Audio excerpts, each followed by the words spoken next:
यहाँ पर एक अहम खबर से आपको आगाह करें कि IMF की कड़ी शराइत, महंगाई का एक और बम गिराने की तैयारी। हुकूमत का पेट्रोलियम मसनूआत पर सेल्स टैक्स आयद करने का फैसला। पेट्रोलियम मसनूआत पर 17% सेल्स टैक्स लगाने की वर्किंग मुकम्मल कर ली गई है। ज़राए बता रहे हैं सेल्स टैक्स आयद करने से FBR महसूलात में 80 से 90 अरब रुपए का इजाफा होगा। FBR सेल्स टैक्स आयद करने की समरी वजीर खजाना को भिजवाएगा। वजीर खजाना की मंजूरी के बाद FBR नोटिफिकेशन जारी करेगा। जरा के मुताबिक IMF ने पेट्रोलियम मसनूआत पर सेल्स टैक्स आयद करने का मुतालबा किया था और अब यह मुतालबा मंजूर करने की तैयारियां भी की जा रही हैं। IMF की कड़ी शराइत, महंगाई का एक और बम गिराने की तैयारी। हुकूमत का पेट्रोलियम मसनूआत की कीमतों पर सेल्स टैक्स आयद करने का फैसला।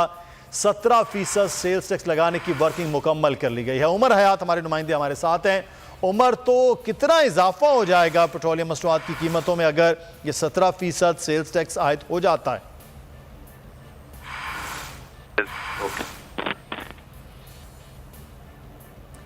उमर हयात से हम दोबारा से रब्ता करते हैं। उमर, आगाह कीजिएगा कि अगर ये सेल्स टैक्स आयद हो जाता है, 80 से 90 अरब रुपए महसूलात में इजाफा होता है, तो पेट्रोलियम मसनूआत में कीमतों में कितना इजाफा करना पड़ेगा? देखिए, जो पेट्रोलियम मसनूआत की कीमतें हैं, अगर इस वक्त मौजूदा कीमत को अगर देखा जाए तो ये तकरीबन पेट्रोलियम मसनूआत की अगर फी लीटर कीमत में तकरीबन जो है वो 39 रुपए तक इजाफा होगा और इसके साथ साथ जो डीजल है उसकी जो कीमत है उसमें भी तकरीबन 40 रुपए फी लीटर तक इजाफा होगा अगर ये GST 17% आयद कर दी जाती है। लेकिन IMF के साथ जो 7वें और 8वें जायजे में हुकूमत ने ये एग्री किया था कि 1 अक्टूबर 2022 से 10.5% सेल्स टैक्स आयद किया जाएगा और उसको हुकूमत ने उस शर्त को ऑनर नहीं किया और अब जो है वो हुकूमत की वर्किंग 17% की है। लेकिन इससे कबल हमने ये देखा है कि जब हाई ऑक्टेन पर सेल्स टैक्स लगाने का मुतालबा और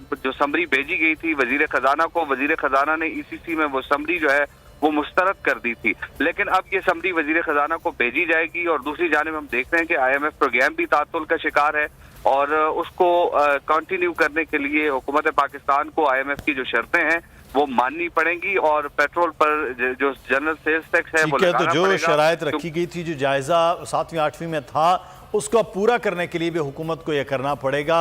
हमारे साथ ही रहिएगा उमर हयात। एक और खबर भी है कि IMF को कैसे मनाया जाए, वजीर खजाने की कोशिशें नाकाम हो रही हैं। वजीर आज़म की मदद तलब की जा रही है। वजीर आज़म भी IMF से वर्चुअल बातचीत में अब शामिल होंगे। उमर हयात, तो वजीर खजाना के लिए तो फिर मुश्किल होगा कि वो